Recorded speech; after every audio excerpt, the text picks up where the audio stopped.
But this is my warning. If you do not get your act together and make a plan right now, you are not going to make it. You are not ever going to retire. You're going to be one of those people who works till noon the day of your funeral, and you will have nothing but regret.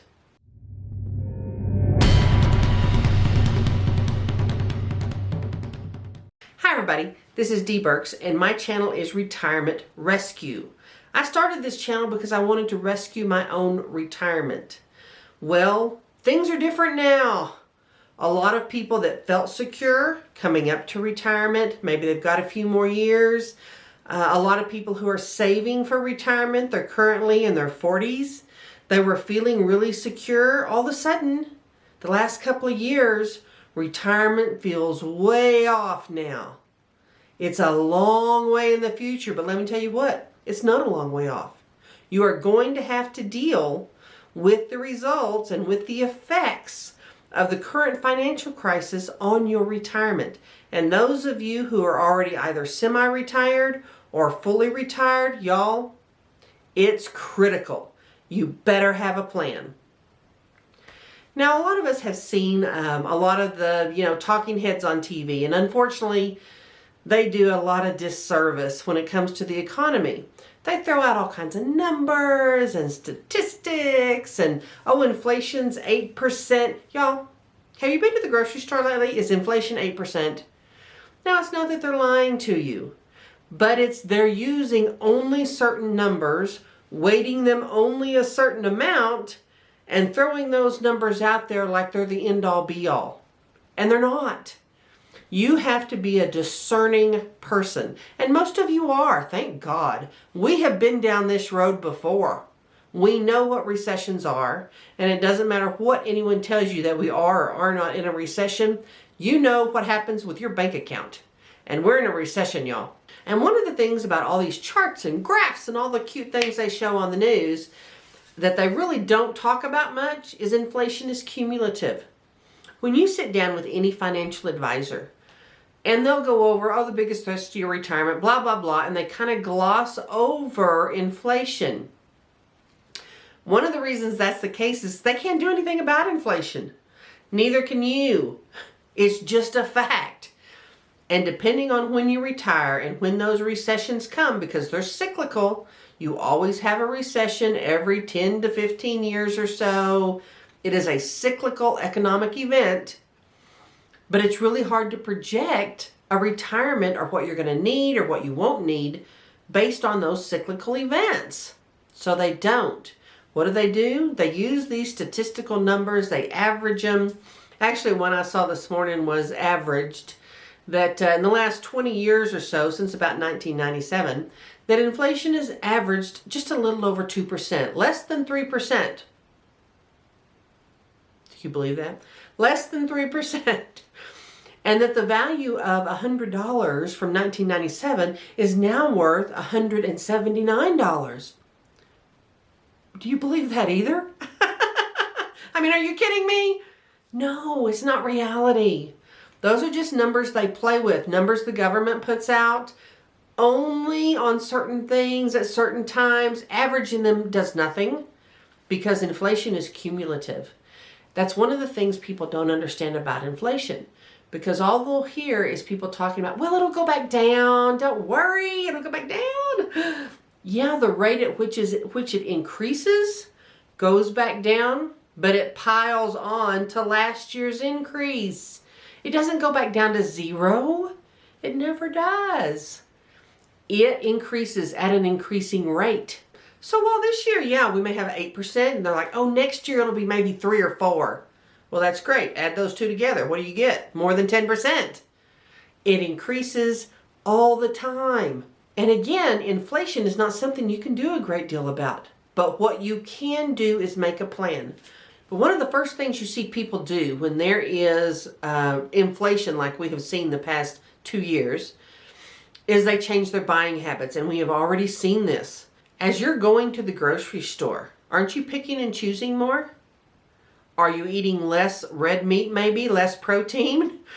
Are you buying less expensive products versus more expensive products? Of course you are. We all are. But unfortunately, especially for people who are on a fixed income or who are in retirement, those things are becoming critical. They're now having to choose. Do they eat meat at all? Can they afford fresh vegetables? It is a very, very worrisome situation. And here again, it's not something that's going to improve. And before you talk about, oh, they're going to be raising cost of living, y'all, cost of living adjustments are great. They are. They never keep up with inflation. You will always be losing to inflation. So here's my question. What is your plan? What is your plan? What are you going to do about it to help yourself? No one's going to be trotting in on their white horse, paying off all your bills for you. What are you doing right now to set yourself up and prepare to handle higher prices, higher costs, higher energy costs this winter, higher drug costs, higher medical costs? What are you doing to help yourself? And if all you're doing is going down to the coffee shop and whining about it to other retirees, you're going to lose big. So the first thing I would suggest you do is stop it. Stop listening to the news. It's not helping you. Stop going down and whining about it or listening to other people moan about it. Not helping you. Make a plan. And I'm going to talk to you about what I'm doing, because I'm in this boat too. A lot of us Gen Xers, we went through the last recession, and it occurred at a time that was really damaging to our retirement. A lot of us lost jobs. We lost homes. We went through bankruptcy. So those little skippy doodle talking heads that are telling you, oh, well, the last recession, oh, it was only 15 months. It was no big deal. They are such jerks. That's all. The only word I could, well, okay, I could think of a few more words for them, but that's the only word I'm going to use on this YouTube channel, because that's not the truth. That is not the truth. You all lived through it, as did I, and it came at a really damaging time. I was in my early 40s. You know who else is in their early 40s right now?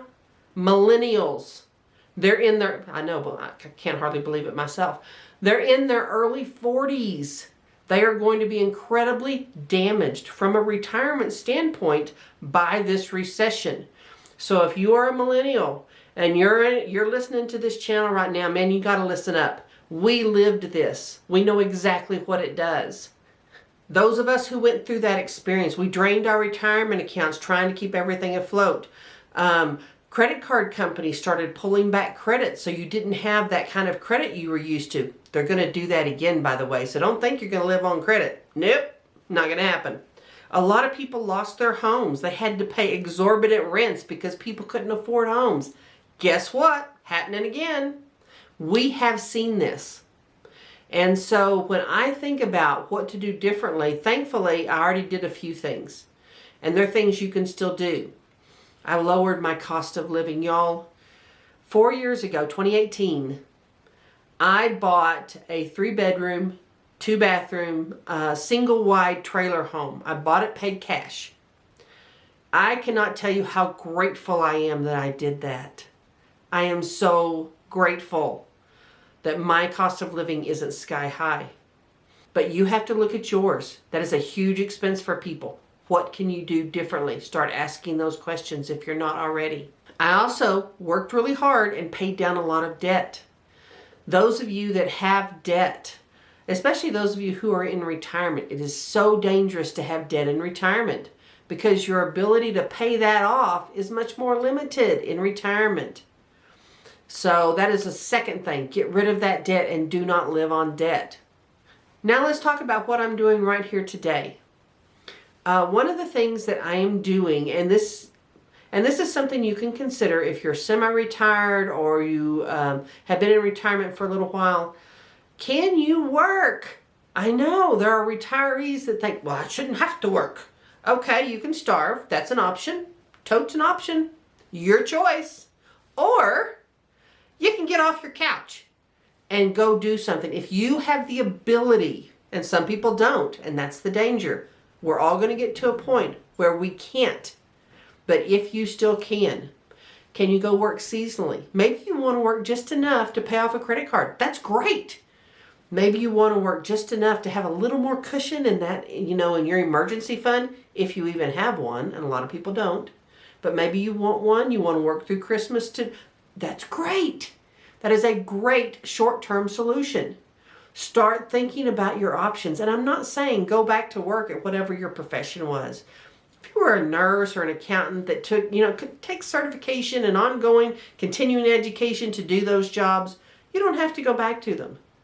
But you can pick up other work, even if it's temporary or seasonal, to allow you to not take as much money out of your retirement. Because what does a financial advisor usually say? Don't take your money out at the bottom of a market. Well, this market's sure headed to the bottom, y'all. And taking your money out now will cost you so much more. So think about that. Make a plan. One of the things I talk about on this channel quite a bit is cash flow retirement. One of the reasons, in my opinion, that is so important, that you have some kind of current cash flow, is because it will keep up with inflation. And when I'm talking about cash flow, I mean a rental. Do you have a rental? Are you able to rent something out on an ongoing basis? Either storage in your garage, an extra room, an extra little house, an extra something. Can you rent something out? That will keep up with inflation. Are you able to do current work? If you can only work from home, like I do, I'm taking on more contract work. I'm doing more marketing for people. I'm doing things that I can do that I haven't done in recent years, just because I want that padding. I want that extra security. So I'm looking at doing that. I'm taking on more authors. I'm helping more authors, which I do anyway. But I'm doing more of that because I want that extra security, that extra income. And it's current. It's going to keep up with inflation. I am setting myself up for future cash flow. I started a second YouTube channel, and I'm so glad I did that, because over time it will monetize and it will be another source of cash flow. I am taking classes now on being more profitable with my advertising for my own books, for things that I want to make more money off of that I've already done. I'm writing more books. There are so many things that you can do rather than sit around and worry about it. That's not helpful. Or sit around and deny that there's anything you can do. One of the questions I get when I talk about this is people will come on and say, well, there's just nothing like that for someone who doesn't have an education or doesn't have a career and doesn't have a lot of skills. I'm like, y'all, and I realize I live an hour away from multiple ski resorts. These resort towns, they're offering free housing, $18 to $24 an hour for housekeeping. Housekeeping. For you to come in just for the season, it's a $500 sign-on bonus. So don't sit there and tell me there aren't jobs. They may not be jobs you want. But here again, you could starve. Always an option. You are going to have to make some of those decisions. There are jobs out there that are great, that will pay you. They love for people to show up. A lot of people in my age and older, one of the things that we do is we show up, y'all. We know how to work. And that's a great thing. So many employers, even if they have an open full-time position, you can go to them and say, hey, I can only work weekends. I just want to work nights.